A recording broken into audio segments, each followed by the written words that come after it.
Who knows what Jay-Z, J.K. Rowling, Bill Gates and Oprah Winfrey all have in common? Okay, I will tell you then. They have all overcome failure in one shape or form to go on to gain success in their respective careers. Welcome to My Perfect Failure.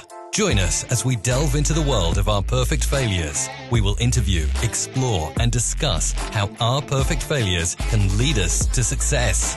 Join us and tune in. Welcome everybody to another episode of My Perfect Failure. Today, I'm super excited as I have another amazing guest for you. So my guest today is an experienced entrepreneur who has successfully built and exited a highly performing company. He now enjoys a dream life with his family and friends and his numerous hobbies. He is a keen orienteer and owns a plane going flying whenever he wishes. His beginnings were very challenging, however. So arriving in the UK in 2007 with a single suitcase and not much money in his pockets. By observing others and learning, he managed to build personal wealth and grow a successful business, which he sold in 2023.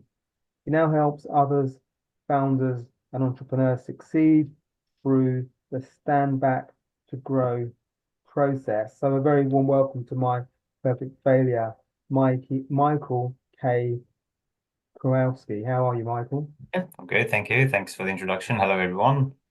So I'm so excited for this conversation. So we met, so I went to, just to give everybody a little bit of a backdrop, I went to the SME Expo at it was at Excel Centre in London, which I kind of enjoyed. I like going to those shows. You see what's going on in the world. You see all these wonderful different people who've got lots of wonderful initiatives, and then you get to hear people speak. And I passed by your stand. You were exhibiting there. You had a stand, and I met some of your team. And they started talking to me about your book, and I was like, "Wow, this is amazing! This is fantastic!" So I wasn't aware of the book, and at the time I wasn't aware of it. And they did say that you were around, and just before I was leaving, we got to talk. Exactly, yeah. We got to talk and meet, and I was like, I wonder if he'd be interested in coming on the podcast. And fortunately, you said, let's exchange emails and we can sort something out. And hey presto, and you're here today. So thank you for your time today. Well, and thanks for having me on the Perfect Failure podcast. No, you're very welcome. You're very welcome. So you've got a fascinating story, and equally, what I love about your story is what the process that you've developed, you've unearthed, and the process that enabled you to sell a business, but also now you're supporting other founders and entrepreneurs, because you'll know better than me that the business of owning and running a business is incredibly challenging, and many entrepreneurs and founders get totally lost in their own business. So instead of them having the freedom of their business, they probably feel quite isolated and owned by their business. So any sense of freedom is pretty much gone. But where I thought would be a lovely place to start, particularly for people that don't know you already, is maybe at the beginning. You arrived in 2007 in the UK, and I guess the entrepreneurial spirit was there. But where did it all begin? You were born in what country? Yeah, so I was born in South Africa, although my parents are Polish.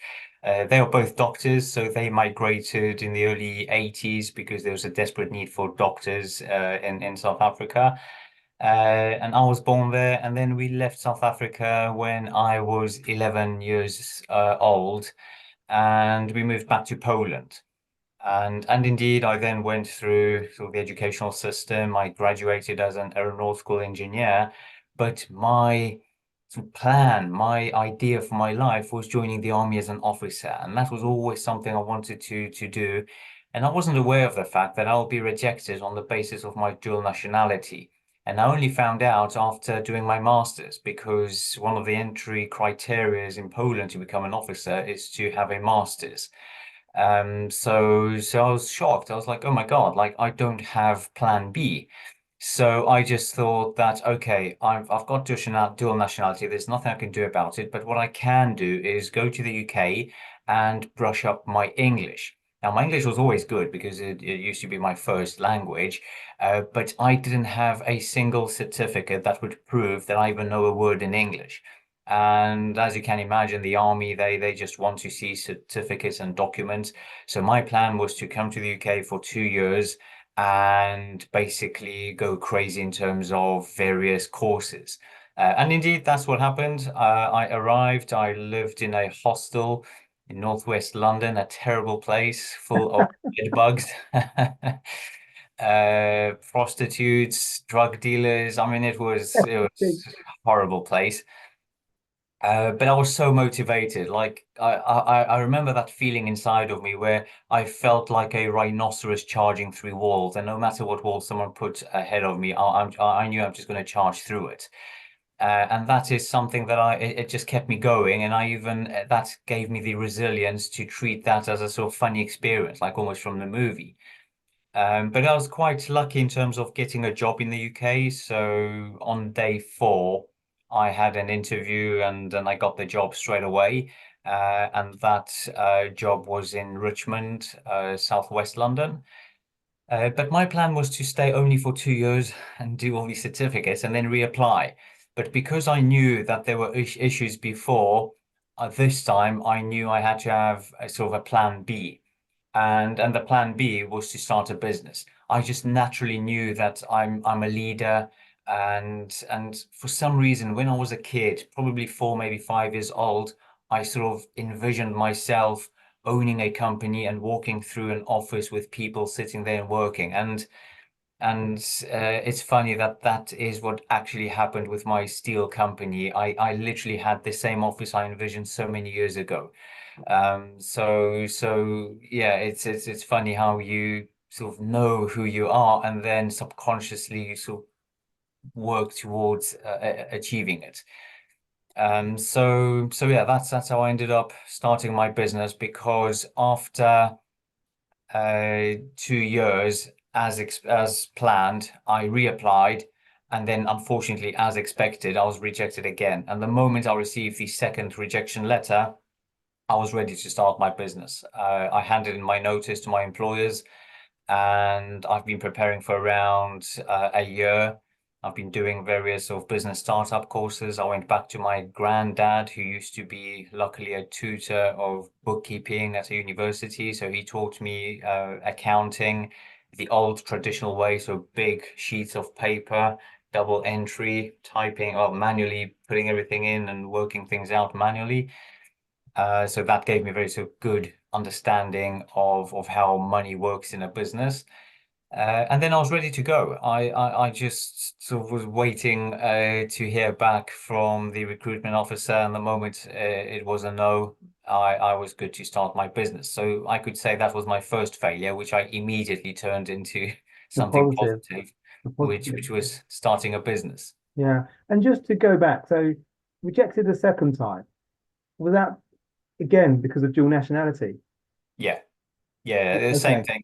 So And unfortunately, Poland, I mean, because of its history, they quite limited to the outside yeah. world, so they didn't really even probably encounter similar situations in the past. Therefore, it was just a blanket Mhm. policy where you have to have single Polish nationality. And actually, even if I gave up my South African citizenship back then, it wouldn't help. So yeah, that was Okay, so that wouldn't have unfortunately. remedied the situation. Okay, so you have your plan B, which was your the business. So so just going back actually to when you were in Northwest London, and it was pretty hellish from the sounds of it, from the description you gave.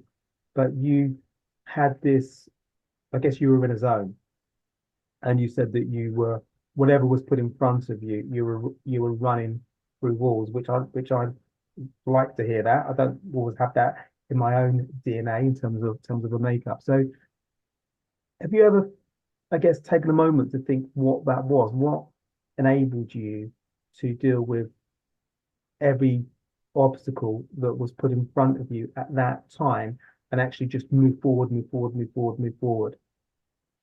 I think it all boils down to jumping into the deep end. Um, I I'm quite known for doing it, and actually exiting my business is exactly the same. I had a comfortable life with my business, was making good money, yet I just felt this is the time to cut the cord again and aim a bit higher. So, and one could say that this is my attitude towards risk, but I would actually say that it's not. It's just simply asking myself the question, what can go wrong? What is the worst case scenario? And then when you actually think about it, like I'm not going to die by starting a business. Mm. So the worst that can happen is I'm going to go back to employment. And if that is indeed the worst case scenario, then you should question yourself why you're working in a place where it is the worst case scenario. So yeah, when you break it down and you just think, well, okay, I'm going to start a business. It doesn't work out. Indeed, I'm going to fail. Then the worst case scenario is you're going to go back to work. Mm. But on the other hand, and that is what I like about jumping into a deep end, is that if you don't have plan B, then you have to find a way to survive. And so my recommendation to anyone that wants to start a business is to save probably around 6 months worth of living just so they have that financial cushion and then go for it. Mm. In my opinion, if someone is trying to do both, so work full time and then try something after hours, then it's just too comfortable. You Yeah, have the safety net of the full-time employment and the monthly salary that it pays, that when you encounter your first micro failure, you will say, oh no, okay, fine, I don't have to do it. It's just a side hustle. I'm going to go back to what I'm comfortable with, which is working for someone. yeah, So that's why I was quite open, and I sort of repeat the same process all the time, even when expanding, even when moving from a small premises to a larger one. And that was when we made our biggest move. It was to a premises that was 5 times the size of our previous one. So in other words, our previous premises was the size of our only offices in the new premises, let alone the whole production area. So those were the moments where I just thought, well, I'm not going to go to jail if something fails. It's not going to kill me. So why not try it? And then just use your sort of pragmatic skills and approach to just figure a way out. okay, okay, lovely, lovely. I'm going to come back to some of those points in a minute. So, Uh, the business you started in 2009, is that the business you sold in 2023, yes. or was that okay? So, I'm fascinated about this business because I know nothing about. We spoke a little bit, I think, on our last conversation, but I I'm fascinated by the business, but I'm also fascinated about your reasons for starting the business because you saw that there was a gap in the market. You knew that you could do better, and then you started the business. And maybe you can give everybody watching and listening a bit of a background in what I'm trying to describe. Yeah, sure. So at university, you learn about CNC machinery and robots and various project management methodologies. And then when I got the job, the one that I mentioned I got on day 4 when arriving to London, I was actually shocked at how outdated the sort of steel manufacturing industry was. The company I joined wasn't necessarily strictly a steel fabrication company. They were an engineering company. So they did a little bit of everything, which for me as a young engineer was perfect because I got to see various projects, various materials. We did special purpose machinery for the London Underground, and you name it, we did it basically. Which initially I thought it was great, but then later when I started learning about business, I realized that that was the result of the owners not brave enough to say no to inquiries. They just looked at an inquiry as a sort of profit-making project, therefore they accepted whatever came their way. And then later on, I realized that that is a recipe for failure, because you'll never be able to scale a business that does everything. But that's maybe a Is that conversation because for you later. can niche? If you niche, you can Yeah, find exactly. you can become experts. If you do everything, then you're never going to Yeah. be you can't be the expert of everything. Yeah. So one of the things they did was structural steel. And I almost like fell in love in it. I just couldn't believe how fascinating it was that these heavy beams were brought in, and then just by drilling a few holes, welding a few plates, they were ready to be connected with other steel members, and suddenly they formed part of a building. And that was like magic. And I realized a few years earlier, still at university, when doing summer jobs, that I was very good at making things that you could see the results of. So like putting up walls or demolishing walls, but something that at the end of the day, you would see the change. And whereas at the same time, I was terrible at the details, like fine tuning things, decorating walls, or just making sure the plaster is as smooth as it can be. And I just got bored with it. So that's why structural steel resonated with me, because you could instantly see the results, and then other trades would then jump in and do the fine tuning of the whole building. But then again, with the way it was manufactured, I couldn't believe what I saw. Tape measures, just manually scribing, using a punch and hammer to mark the center of the hole, drilling holes using this kind of magnetic drill which just clamps onto the steel beam, and manually drilling it. And I just thought, I mean, there's such an opportunity here, and also the project management side of things. It was probably more the company itself than the whole sector. But basically, their principle was that you serve the loudest shouting customer. So that was how priorities were established. And I just thought, no, that's wrong, because you're just waiting for all your customers to be furious, because then everyone's late, and then it's only the one that is the most Yeah. furious and expresses it, that's the one you serve. So I knew there was a lot that I could improve on. Although I was so thankful to the company itself for the experience I had, that my promise when I started the business to myself, it's nothing I mentioned to them, but just to myself, is that I will never poach one of their customers. I was naive enough to believe that as soon as I start, and I place an ad, and back then it was Yellow Pages and sort of Applegate and Silex and all these other companies. I believe that people will be flowing in with orders, but it was quite exactly the opposite. It took me almost 9 weeks to get my first order, and that was for £57. But still, my vision was great. Like, I prepared for it, and I knew that my company is going to be big. What I didn't know is how difficult it is going to be to get there initially. I ran out of money. I couldn't believe before when people said that they just have sleepless nights. I thought, well, it's easy. You just put your head onto the pillow and you go to sleep. Like, what's difficult in doing that? But yeah, ran out of money, very, very stressful times. And I couldn't afford to pay even the rent. And I was just renting a small room back then. And it came to a point where I started panicking, and I just thought, well, I'm going to have to go somewhere and just earn money to pay the rent.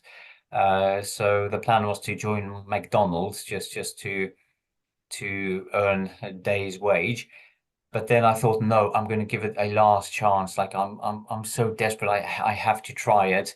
So I quickly came up with this kind of leaflet, a black and white leaflet printed on A4 sheets of paper in my room. And I walked from building site to building site, and that was in Hammersmith in London. And that was a bit of a turning point, because then I had one customer interested. They managed to pay a deposit, and from there, it somehow started to work again.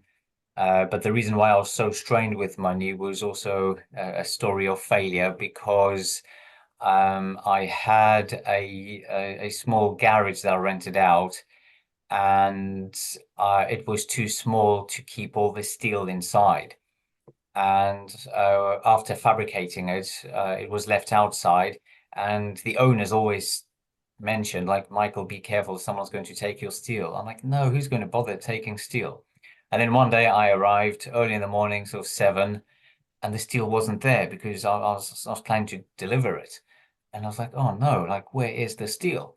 And I thought, well, maybe someone stole it, but I'm like, no, that's impossible. It must have been the landlord finally just putting it inside his unit himself, because that's what he always advised. But then he turned up. I said, did you hide the steel? I was like, what steel? I'm like, oh shit. So indeed, we checked CCTV, and at 6:03 in the morning, You remember the three time guys. still? Yeah, it was exactly. It's one of those things I remember. It was Yeah. on CCTV. They turned up in the van, three guys, threw it in, and just drove off.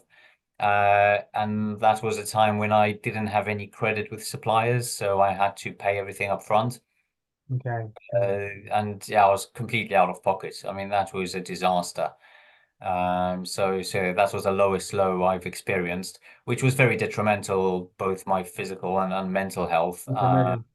Because I was so stressed that I couldn't even do the things I enjoyed, like going for a run, even though I lived quite close to Richmond Park. And the reason why I lived close to Richmond Park was because I just loved that park Mm. so much. But I was too stressed to even go out for a walk. I just felt like I have to work and continuously work. I just felt guilty if I didn't work, because that felt like I'm not doing my job. I'm not Yeah. doing what I'm supposed to be doing, which is basically making the business somehow work. So yeah, that was probably the darkest I've been. But then, yeah, I was so persistent. Again, I refer back to that rhino, where I knew that all these obstacles, it's nothing that's going to stop me. It, Mm. it might be something that is challenging, and it was very challenging, but I knew I'm going to overcome it. If you ask me where I had this feeling or why I was so confident in it, I don't know. I just so believed in it. It was like, I felt like I'm on one side of a bush, my goal is on the other side, and I knew I'm going to squeeze through Yeah. somehow. Like everyone could say, no, it's there's too many leaves there, or it's you're not going to make it through. I just knew I'm going to be there. I sort of had that vision in my mind, and indeed, I made it through a sort of multiple of failures. Mm. So at the time when everything was really challenging, your steel was stolen from you. You didn't have credit line at the time, so you were paying everything up front. So how do you recover from that?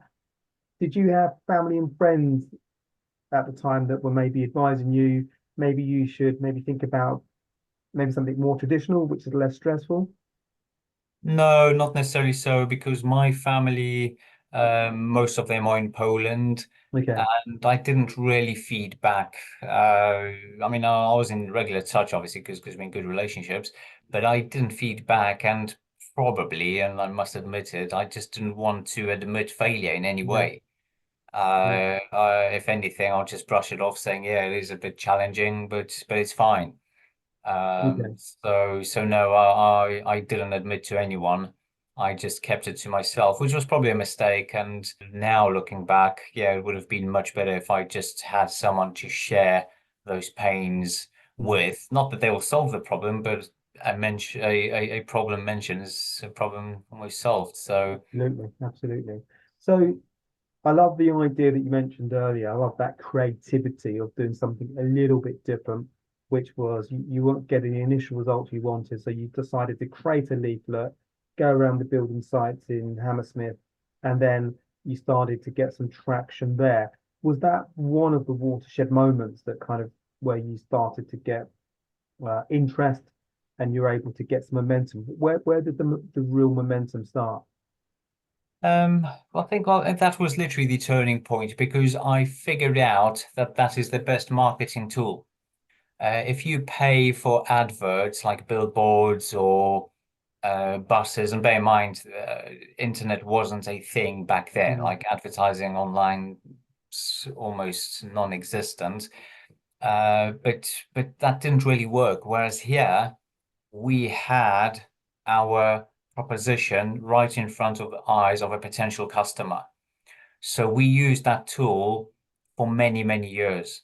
We knew even sometimes drivers, when drivers didn't have jobs to deliver, their job was to go from building site to building site. Mm. When they were delivering the products and they saw a building site, they dropped off leaflets. Obviously, more sophisticated. We even had these like bags totem bags with lots of goodies inside. So it was more professional than the initial home printed A4 leaflet.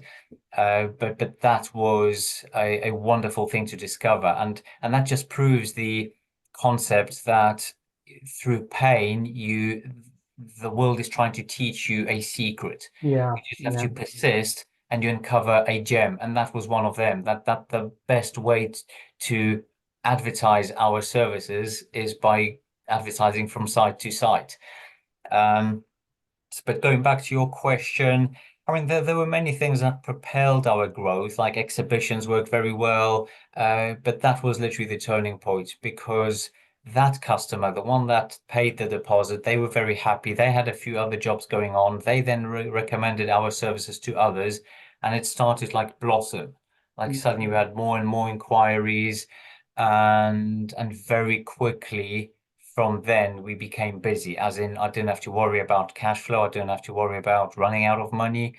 It was a nice position to be in where we had enough work to sort of cover all our costs and start thinking of growth. And then naturally growth is an outcome of doing your job right. Like we provided a very reliable service, and that is something that was my mission. It was to change the industry and focus on reliability, because that was the one thing that the industry was missing. And I'm pretty sure there are many other industries out there that still are lacking reliability. And by reliability, I mean delivering on time with the right quality. Because if you yeah. deliver something that fits, but 3 weeks later than promised, then that's no good. And also vice versa, if you deliver on time, but something that is useless, then that's also not good. So that was our sort of driving force. Well, the thought was reliability, and yeah, existing customers kept coming back.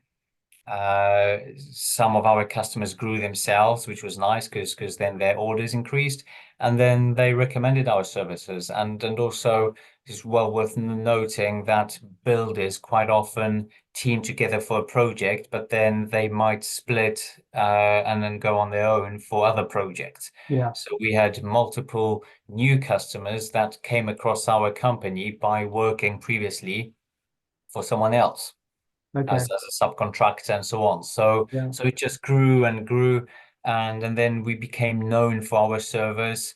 We were quite lucky in terms of being shown on BBC London News a few times, and then CNN picked up on us. So with that messaging through our social media channels, and our customers seeing us on the news and others seeing us first time, they then started inquiring through us. So then it just grew, and the only problem was just keeping growing fast enough so that we can keep up with the amount of inquiries hitting our inbox. That's good problems to have. Good problems to have. Still a problem. Still a Yeah, problem. still a problem, but a better problem. It's a better problem to have.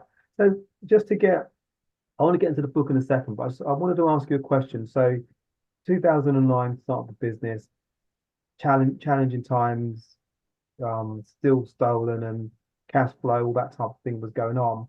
Then things started to pick up. What was kind of like, I'm trying to get a sense of time. What was the time span between 2009 and then things starting to kind of go on an upward trajectory?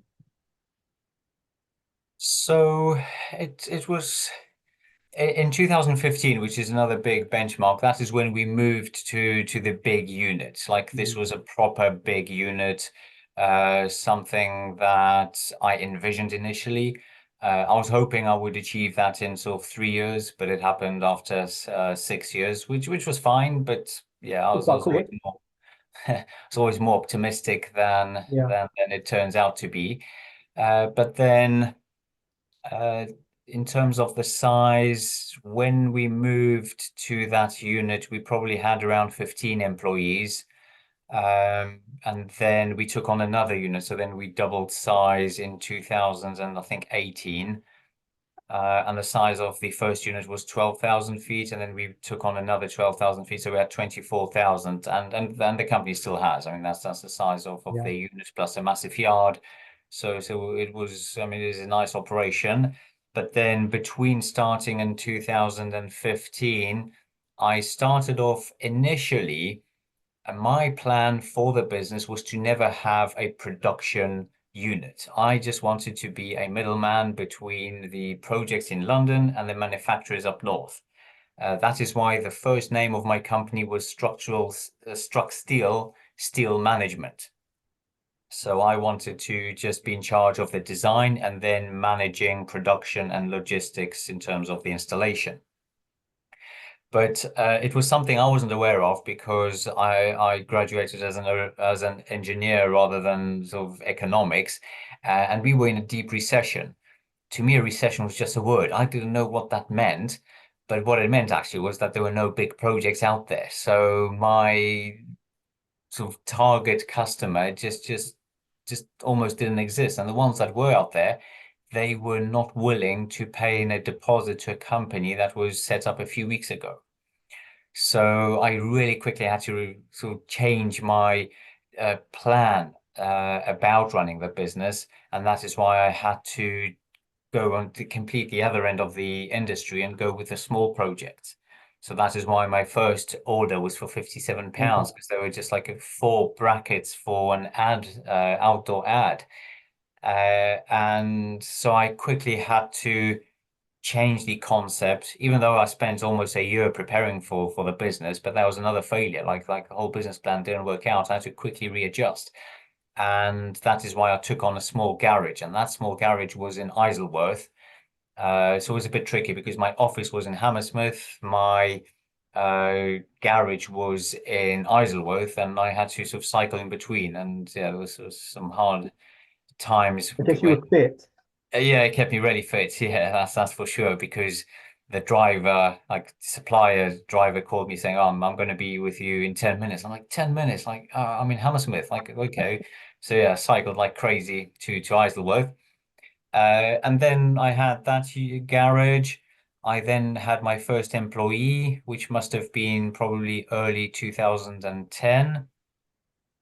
I then had a second employee in that garage. Then the garage was way too small, so we moved into another unit, and it was fun because that unit was used for shipping dead bodies to the Middle East. Uh, No so, ghost in there then, I hope. so the landlord joked to me, so Michael, if you've got any big customers that come and visit you, just tell me, I'll drop off a few bodies and you can pretend you've got more employees. More than they bargained for in their shipment. So yeah, we then had that was a much larger unit compared to the garage. We then took on the next door unit as well. So that all must have been 2011 and then 12. And in 2012, that is when I got to a point where I was really stuck because I was working long hours.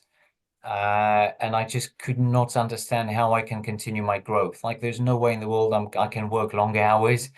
And it was interesting because Isleworth happens to be on the approach into Heathrow's left runway if coming from the east. And every now and then there was this massive plane with Virgin Atlantic on it. And that always made me think. It was like, well, I understand British Airways, they can fly at a loss, but Virgin Atlantic is a privately owned company and it is run by obviously Richard Branson. And I knew that Richard Branson is not the pilot of that plane because there are a few planes, so he can't fly all of them at the same time. He's not the luggage handler. He doesn't sit in the tower. He doesn't. He's not responsible for the maintenance and so on. So I knew that he's doing something different. On the other hand, I knew that he's not a genius in terms of having an IQ 10 times higher than Einstein, or that he's got 10 heads or 20 arms and so on. So I knew it must be something else. It must be something in the mindset or something very easy to grasp. But it was still a mystery to me until I went to a networking event at Twickenham Stadium, and I met this guy who I knew from Richmond Park, actually. And I explained roughly my situation, and he said, "Oh, you must read the book E-Myth." I'm like, "Okay, fine." And I happened to have that on my shelf, but I never bothered reading it What was it because called, sorry? E-Myth by Michael Gerber. Um, And when I started reading that book, I just couldn't stop because it literally went through where I was, which is basically being the overwhelmed business owner, working crazy hours, employing a few people, but just couldn't see a way to continue growth because the way everything was set up. And initially, I read the book. I was like, wow, fantastic. That's what I'm going to do. I tried implementing the things that were mentioned there, but I felt stuck. I just felt like it's a nice concept, but I need more details. I need the know-how. So I started digging deeper, and then I realized that actually there's a mastery course behind it, which I signed up for. And indeed, it took me about a year to make the company work without me. But I became so fascinated with that process. To me, it was like being a proper engineer, but instead of engineering a machine, I ended up engineering a company, trying to figure out what are the parts needed in a company to work like a well-oiled machine without me as the owner being one of those pieces in that machine. And that is why I then, moving fast forward a few years, I then wrote the book Stand Back to Grow, because it sort of follows on from the E-Myth book. It talks about that process because to me it was a turning point. From then, I probably had 6 employees or so, and that is what allowed me to then just accelerate growth, because the company operated on systems, procedures, we had values, we had like a company culture which was well defined, and it all started to work like a well-oiled machine and gained momentum. So that is what allowed us to then continue our growth and then move into the next unit and then take on another big unit.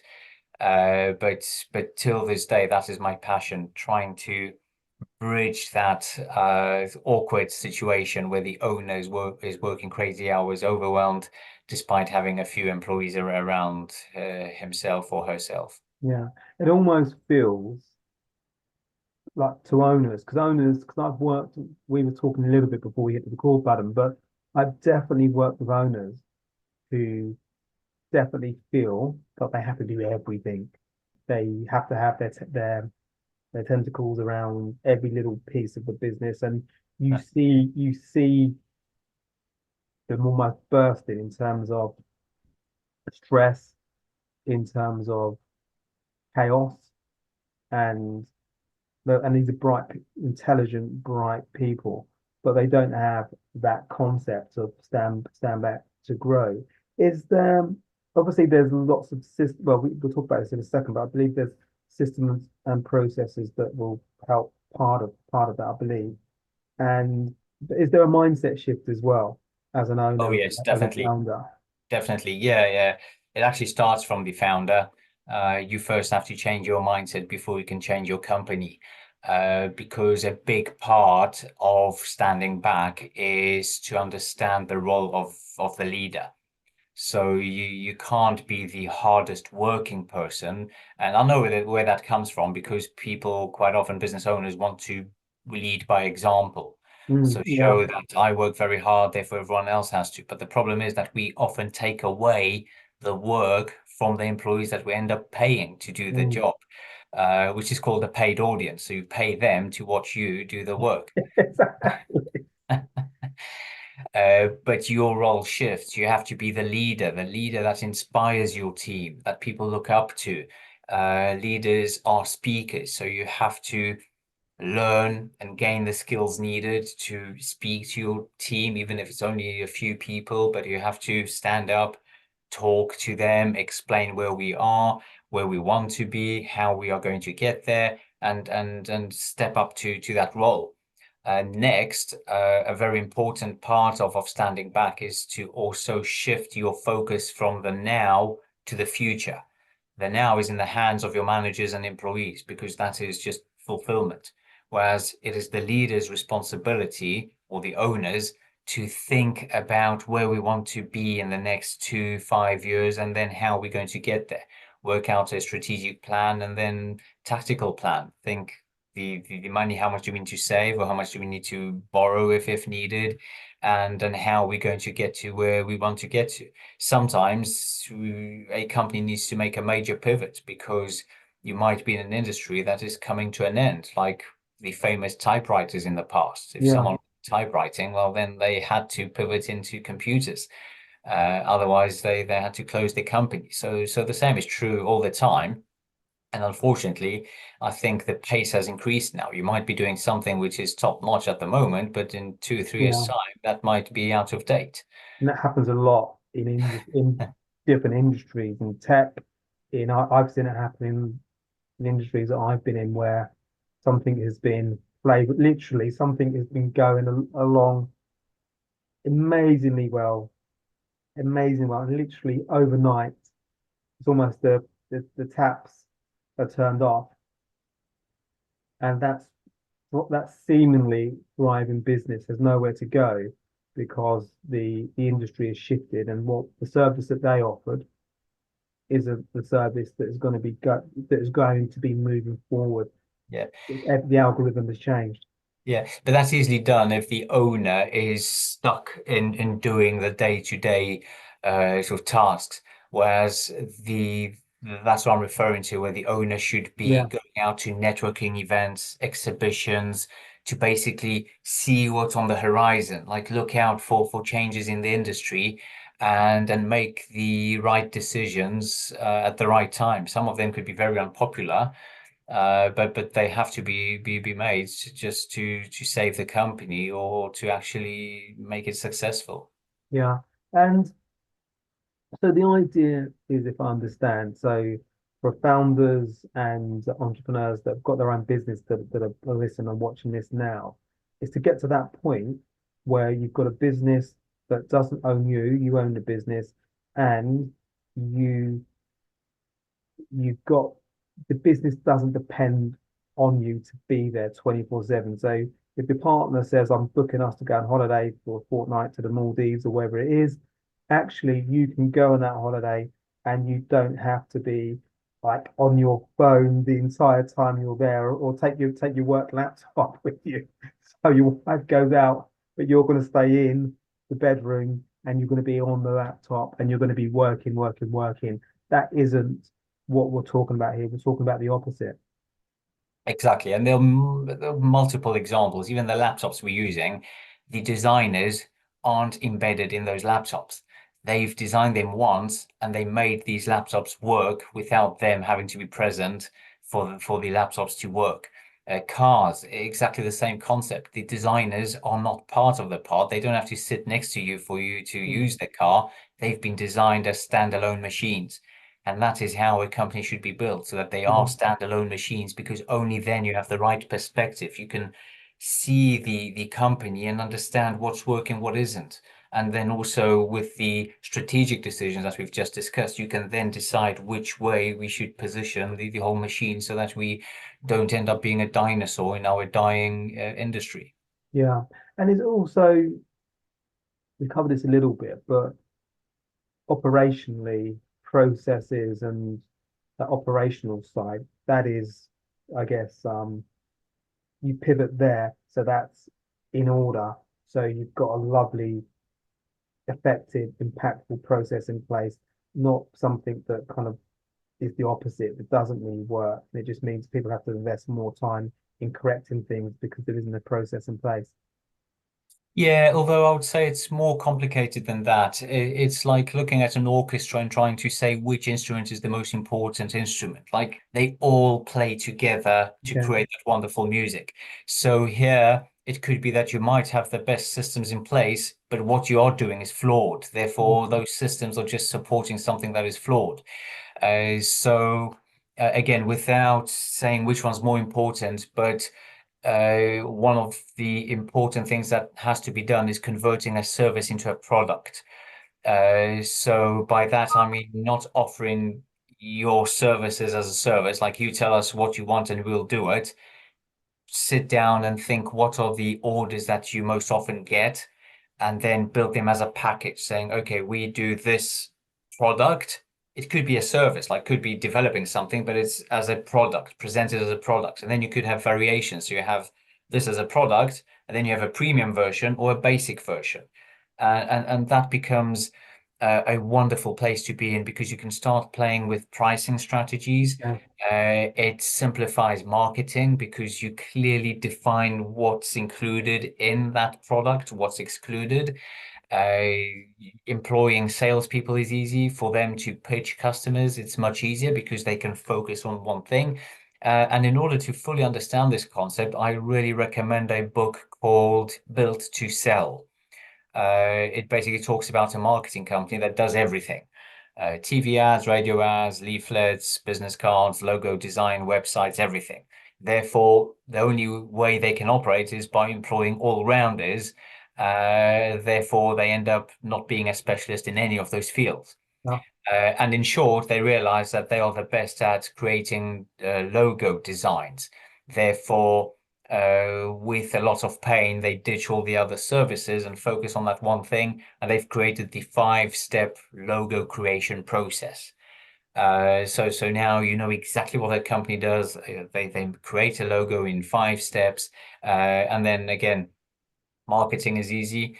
Sales is easy. They knew who they needed in terms of employees, and at the same time, they knew who is needless, like who they can fire because they won't be the right fit for what they do now.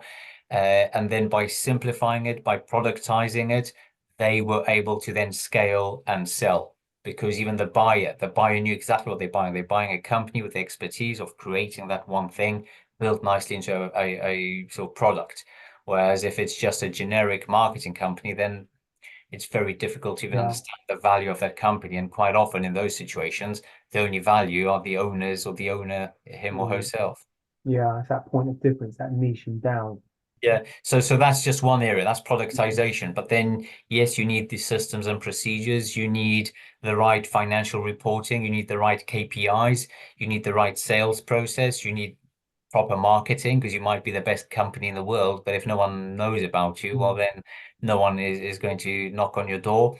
Then you need the right team, but not only the right team, but also a team that is excited about what they do. And that comes from the leader. So the leader, as we spoke, needs to be someone who is able to excite the team and motivate them.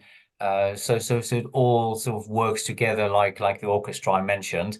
And then there's an also very important aspect outside of it, which is the life of a business owner.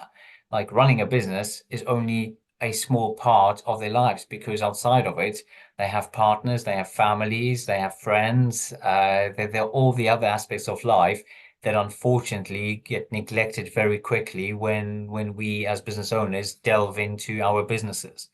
And so that's why there's a whole array of things that need to be addressed in order to end up in that situation where you indeed have a healthy company that works without you. Your role is more strategic rather than tactical, and you also have a healthy life in terms of all the other areas, including your health. That's Yeah. also very important. When you were going through the process, did it seem counterintuitive to you at the beginning that you could do less but achieve more? Maybe not do less, but I guess I guess it's tricky because you're not, because obviously there was a lot of work you had to do to pivot, and a lot of research. You were going to networking events, you were reading books, then you were going to courses, then you were having to go back to the company and change. But ultimately, at the end of the pivot, you would have a well put together business where there would be like processes, KPIs, and all these other things involved. But ultimately, you would be more strategic, doing less. Did that seem at the outset counterintuitive to you? Yes, but I knew what the end goal was. I just knew that this will open up a whole new world, and it will elevate my business skills. Therefore, I desperately wanted to achieve it. But my biggest struggle was indeed letting go in terms of working hard. I found it very difficult. Yeah, That's why I yeah, mentioned I know exactly what business owners are going through, because it's the mindset where if anyone needs to work hard, it's the owner. yeah, totally. It really took me a long time to understand that my work is different. And the problem, it might be helpful to the listeners, is that thinking is not measurable, whereas any other work tangible work, you can see the results. Someone started off today with a blank canvas and in a computer system, and at the end of the day, they've got this beautiful artwork or whatever they've been working on. And if it's a construction site, well, they've built a wall, something. Whereas when you sit down as an entrepreneur and you think, then that might feel uncomfortable because you yourself can't see the tangible output of the time you spent on thinking. So that's something I also had to understand, that thinking is also part of work. Yeah, yeah, Uh, absolutely.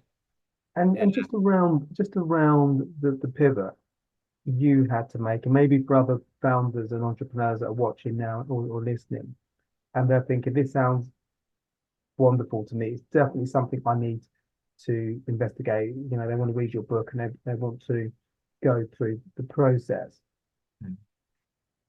For you, was there a pivot in relation to your team, getting your team to understand that you were going for the process? Did you did you verbalize this to them, or was it sort of a more of a maybe a pincer thing where you were doing one thing at a time? Was it, or was it vocalized?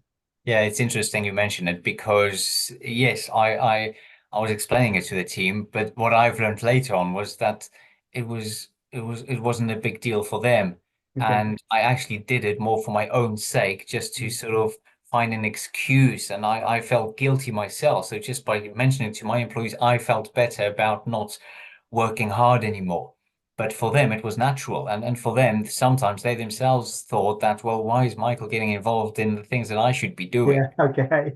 So it was no Okay. surprise to them. They were actually more relieved. Yeah. Yet for me, I just felt so guilty that yeah, it sort of worked as getting it off the chest myself, rather than something that was difficult to deliver to them.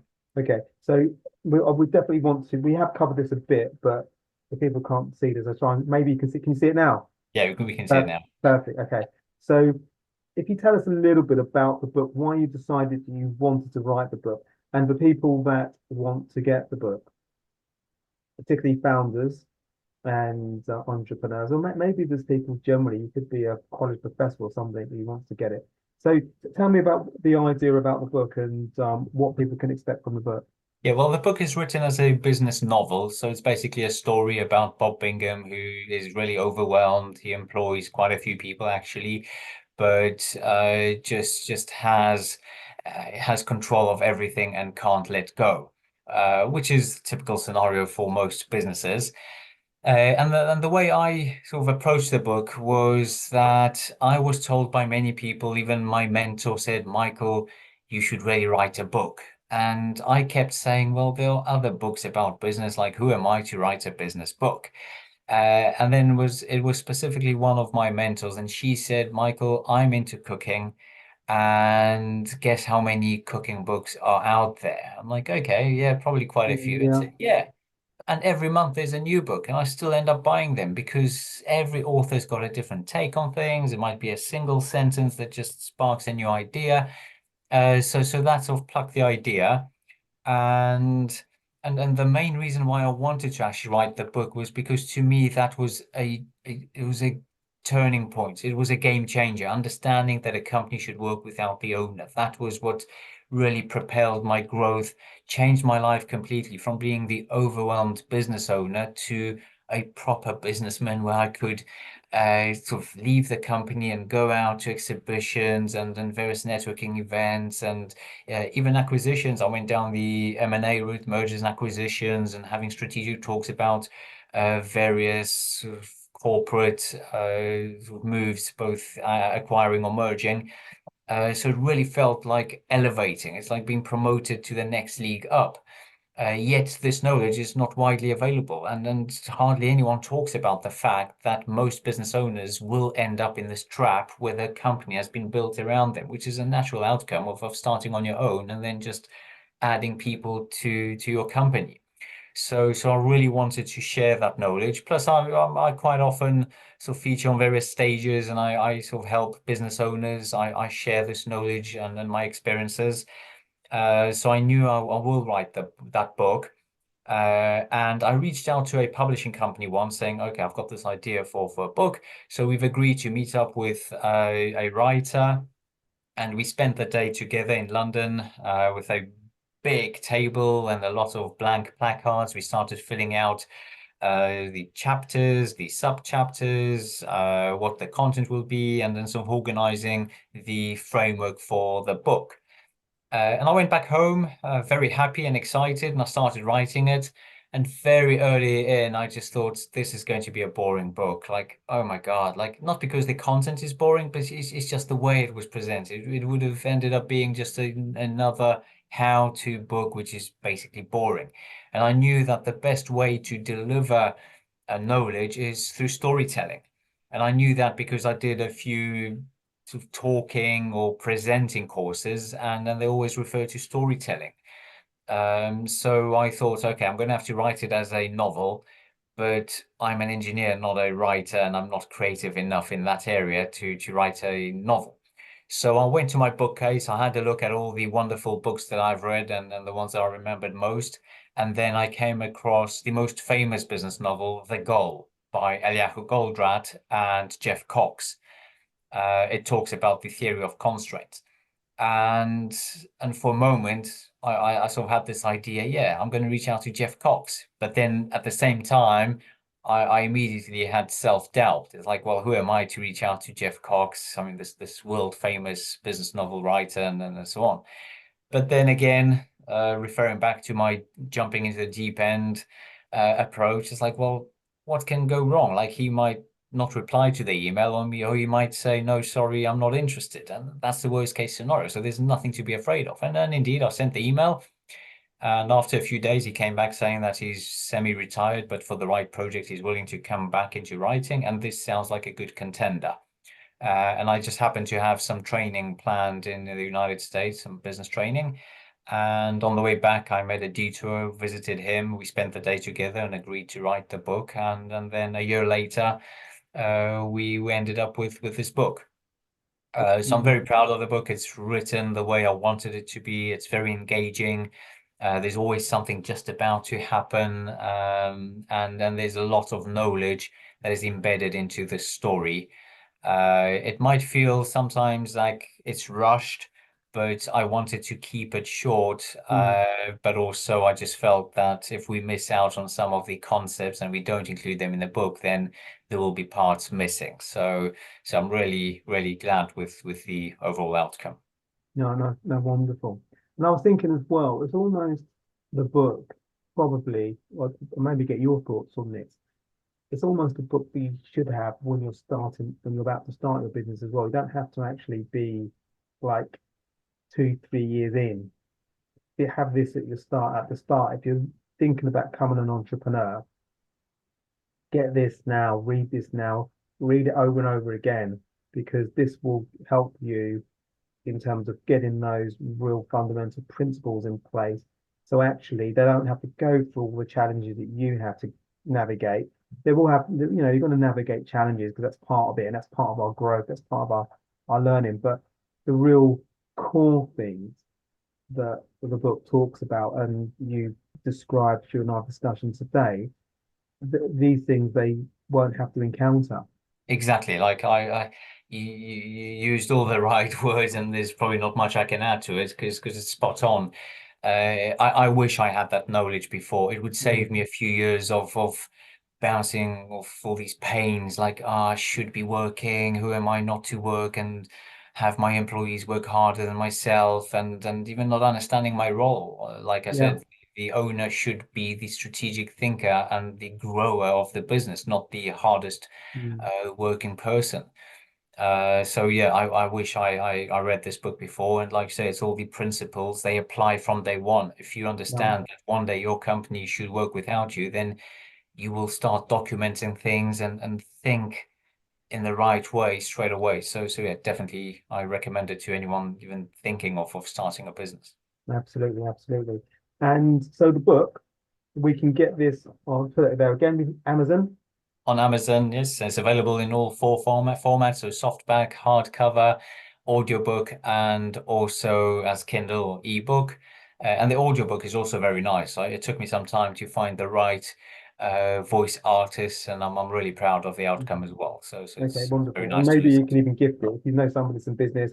or somebody that's starting out in business, or somebody that their business owns them. Maybe this listen to this podcast episode, but then send them a nice present for the post, and they can you can change their lives.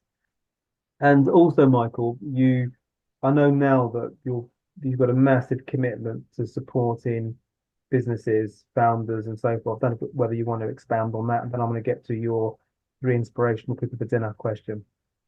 Yes, so I mean, I've went through the very hard learning curve, starting from scratch. I had no funding apart from the money I managed to save from working for someone else, and then going through all the difficult lessons, the multiple failures, having my steel stolen, sleeping next to my steel, moving forward, and then hiring the wrong people and firing, and so a lot of sort of difficult lessons. And then I sort of feel obliged now to help others that want to sort of go down that route. I sort of feel like I'm a guide somewhere in the mountains, and I've made it through a treacherous sort of route, and I can now give back and help people make less mistakes, or at least shortcut their pains. The outcome of it is like you mentioned at the beginning. I sold my company. I've got time for my two daughters, and also I can go flying whenever the weather's nice. Love it. I love it. Amazing. Amazing. It's a great lifestyle. Although on the way, I did also invest in properties, so it's not just the sale, but also making sure I sort of build wealth as I go, which is also basically part of what I teach. It's not only business wealth, but also personal wealth. And I just feel this is deep sort of, I don't know, obligation almost to teach others that are the beginning of their business journey. Okay, fabulous. And you are mentoring people. So if people want to get in contact with you, what's the best route for them to pursue to get in contact with you? The best way is to contact me through the website, which is standbacktogrowth.com. Okay. So that's the easiest way. But if you want to send me an email, then the best email is mk, like my initials, mk at standbacktogrowth.com. Okay, wonderful. I've got all the links, so I'll put those on the show notes so people can contact you either of those options that works for them. So, Michael, now we've got the recurring question. So, if you could invite three inspirational people for dinner on They Can Be Alive or Pass, who would you invite?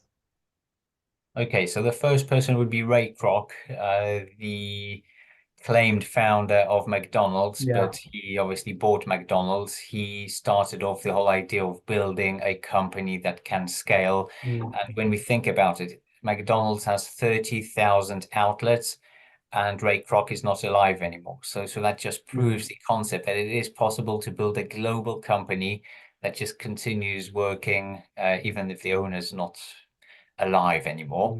The second person would be Eliyahu Goldratt, the founder of the Theory of Constraints, who wrote the book together with Jeff Cox, the same co-author that wrote my book.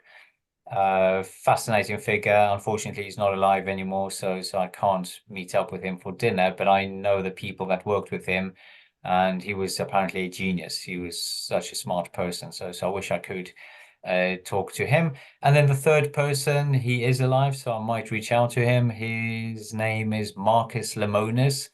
He's an American entrepreneur that does something similar that I want to do, which is stepping into businesses, helping the entrepreneurs understand how they should change not only their mindset but their companies. He does invest in those companies, and he basically helps them grow and then exit. And he recorded a whole list of videos. I think it's on one of the American TV stations, CNBC or one of those, but it's also available on YouTube. But yeah, he actually opened my eyes in terms of the missing link for mergers and acquisitions, because I went down that route. But the thing I couldn't quite understand was that when you acquire a business, you pay the owner, the best employee, a hefty amount of money for them to depart. It just doesn't make sense. You want that person in your Yeah. business. So then he found a way around it. He helps those business owners grow. He's their mentor. He's basically the person that supports them through their journey, and that is exactly what I want to achieve. That's why I would like to sort of have dinner with him. Definitely, you should reach out to him for sure. Send him the book and say there's an True. invite next time he's in the UK or in London. What was his name again? Sorry. It's Marcus Lemonis, like a lemon with an IS at the end. Lemonis. Okay, I'll look him up. Mm. Michael, this has been a delight. I really enjoyed this. I've learned so much, and it's an eye opener. I think for everybody. There's so many stressed business founders and entrepreneurs, and I think that we don't get taught this stuff. Mm. And also, I think there is this perception that we need to be working 24 hours, 365 days a year, or maybe a little bit less than that, maybe not 365, but maybe. And yeah, there isn't that brain science that really gives us the wisdom to actually think you actually can enjoy your business. That's what you want. You want the freedom, and stand back to grow really helps with that. So yeah, so thank you for that. And hopefully we can have more conversations, because I'm excited about the things that you're doing and the things that you will be doing in the future. Yeah. Well, thank you very much. It's been a pleasure, and thanks for inviting me. My perfect failure. You're welcome. You're welcome. And I will put a link. You've got a great YouTube channel as well, so I'll put a link to that in the show notes as well. Okay. I'm also quite busy on LinkedIn, so if anyone wants LinkedIn, then yeah, please do. Yeah, I'll put a link to LinkedIn as well. Okay, wonderful. Michael, thank you. And Thank you. thank you everybody for following or listening to this episode of My Perfect Failure. We're looking to grow the channel, so please do subscribe. It really does help us. And your feedback is really welcome. So keen to hear about the things you like and equally the things that you don't like. So you can find me at paul@myperfectfailure.com, or you can find me via the feedback page on the website. So take care for now. Bye. Thanks for listening to My Perfect Failure podcast. Be sure to visit www.myperfectfailure.com to join the conversation. Subscribe to our podcast on iTunes or Google Play. Look out for our next episode.